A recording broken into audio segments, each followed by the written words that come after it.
Bonjour à toutes et à tous les amis, c'est Pogan5 et aujourd'hui on se retrouve pour un nouvel épisode de On en parle. Aujourd'hui on continue l'arc des séries Defenders. Aujourd'hui nous allons traiter de la saison 2 de Luke Cage. Et je regarde ça, on est aujourd'hui le 21 juin 2023 et j'ai fini la saison hier.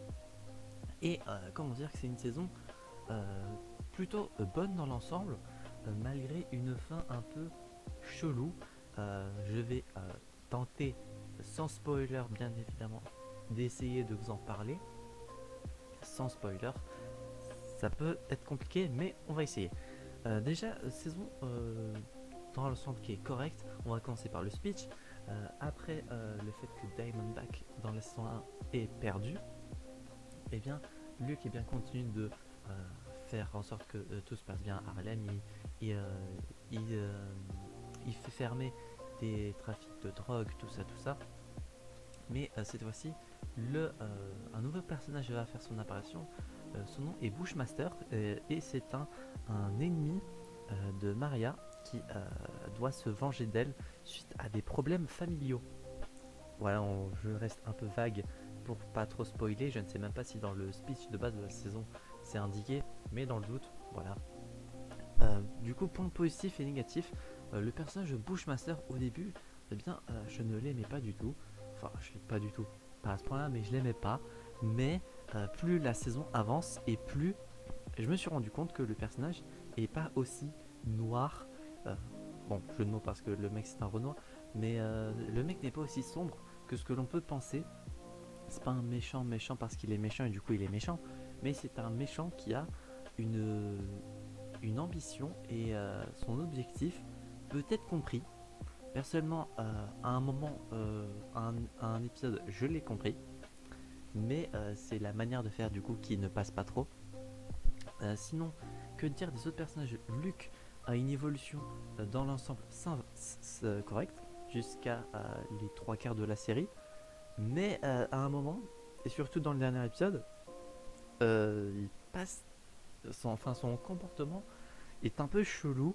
En mode, il va devenir le Dark Sasuke de la série. Donc, j'avoue que d'ailleurs, petit point négatif, je n'ai pas compris la fin.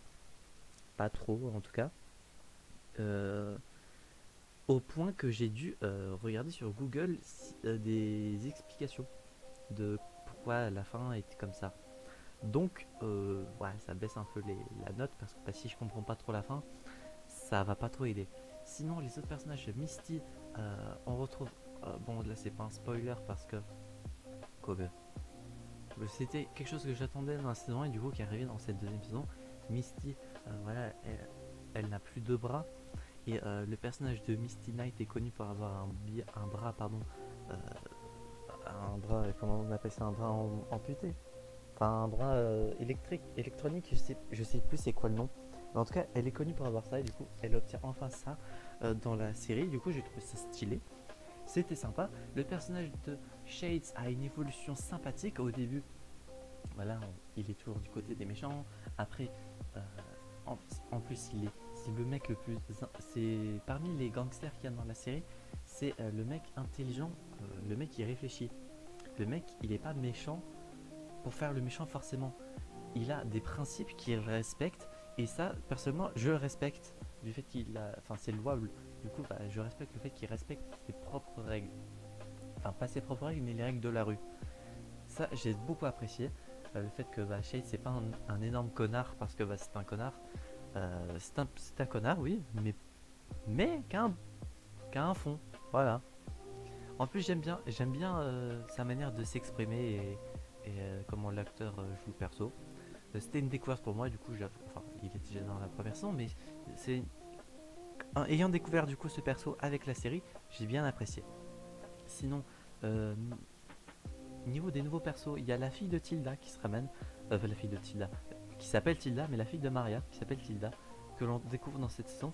Personnage au début que je pensais que ça allait être un peu osef, finalement qui a un personnage secondaire, sympathique, euh, certaines actions peut-être comprises de ce qu'elle a pu faire, révélation de ouf à un certain épisode, je ne m'attendais pas à ça, et ça confirme des questions qu'on pouvait se poser durant la première saison de Luke Cage par rapport à Cottonmouth. et du coup des choses qu'on pouvait se demander de si certaines choses qui ont été dites étaient vraies ou non. Bah là on découvre des choses du coup intéressantes. Sinon, que dire de Maria? Que c'est la plus grosse connasse que j'ai jamais vue dans une série. C'est ouf comme ce personnage est détestable. Il n'y a rien à tirer de ce perso. Franchement, je voulais qu'elle crève, mais à chaque épisode, c'est fou. Donc, je vais pas spoiler ce qui se passe dans la série, mais les événements qui se déroulent pour elle, je lui dis un gros chais. Donc, ouais. De... Sinon, en perso que j'ai bien apprécié également, Sugar qui, malgré tout, est pas un simple homme de main. À un moment, il a une petite évolution que je trouve bien sympathique. Et en plus, le personnage a l'air vraiment sympa. Je sais pas si ça reste dans les comics un gentil ou un méchant pur, mais je vais vérifier même ça tout de suite d'ailleurs. Bon, après quelques petites recherches, j'ai pas forcément trouvé, mais en tout cas, ça a l'air d'être un personnage plutôt neutre. Voilà, au début, il est avec les méchants entre guillemets, et après, il est plutôt du côté euh, des gentils. Bon, euh, à cause de certaines choses qui se déroulent. Mais voilà, sinon le personnage de Bushmaster, voilà, j'en ai déjà parlé, mais personnage vraiment sympa. Et le personnage joue assez bien, je trouve. Point négatif du coup, d'ailleurs, point positif avant que je l'oublie, l'intervention de Danny. À un moment, il y a Danny Rand qui se ramène dans la saison pendant un ou deux épisodes, je sais plus. Mais voilà, intervention très très sympa. Évolution du perso qui pour le moment est très cool. D'ailleurs, prochaine saison d'ailleurs que je vais devoir regarder, ça va être Iron Fist saison 2. Donc on va voir si ça va continuer dans cette voie là. Très hâte d'ailleurs de regarder. Bon, apparemment c'est une des pires saisons des séries Defenders, mais bon, on verra bien. La première saison, je crois que je lui avais mis 6,5, donc en espérant que ça soit un peu plus haut. Voilà. Sinon, côté négatif du coup, comme dit la fin, que je ne capte pas trop. Le personnage de Tilda qui a une fin voilà, qui a une fin correcte, mais il y a un dernier événement qui se déroule qui fait que est voilà, pourquoi c'est comme ça, je n'en ai aucune idée. Le personnage de Bushmaster, à un moment, il s'en va quelque part, mais pourquoi il va à cet endroit-là? Voilà, sans spoiler, parce que j'ai vraiment la flemme de faire un épisode dont on parle plus en spoilant littéralement 2-3 trucs que j'ai pas trop aimé. Donc j'ai un peu la flemme. Peut-être que je mettrai ça en description, donc attention à ceux qui pourront lire la description. Mais ouais, franchement, ouais, le personnage est sympa. Il a plus ou moins accompli ce qu'il souhaitait. Mais ouais. Sinon, le personnage de Claire qui est mis en retrait dans cette saison et que l'on ne va pas trop revoir, si ce n'est à un moment, son nom va être dit par quelqu'un, mais voilà, il va se passer quelque chose avec Luke Cage qui fait que ils vont pas pouvoir se rencontrer à ce moment-là.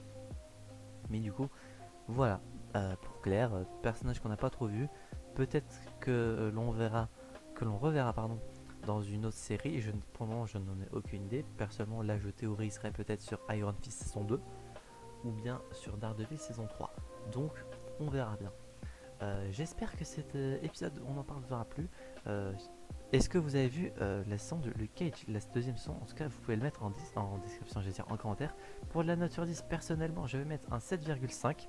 Pour la première saison, j'avais mis 8,5. Mais là, la saison 2, le fait que je me pose autant de questions sur une fin de saison, et ah oui, d'ailleurs, point positif que j'ai totalement oublié de noter, de préciser, c'est la relation qu'il y a entre Luke et son père que l'on découvre du coup plus correctement dans cette saison, et du coup on apprend beaucoup plus de choses sur le passé de Luke à certains moments, donc intéressant. Et le personnage de Comanche, meilleur ami bien, de Chase, que l'on découvre également plus en détail dans cette saison.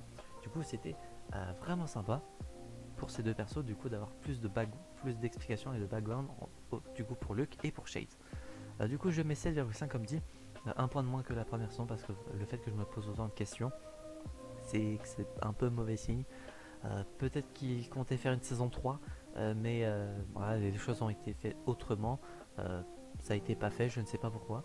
Et peut-être que si une saison 3 se fasse, bah, peut-être qu'on aura plus d'explications. Et personnellement, j'aimerais bien revoir une troisième saison.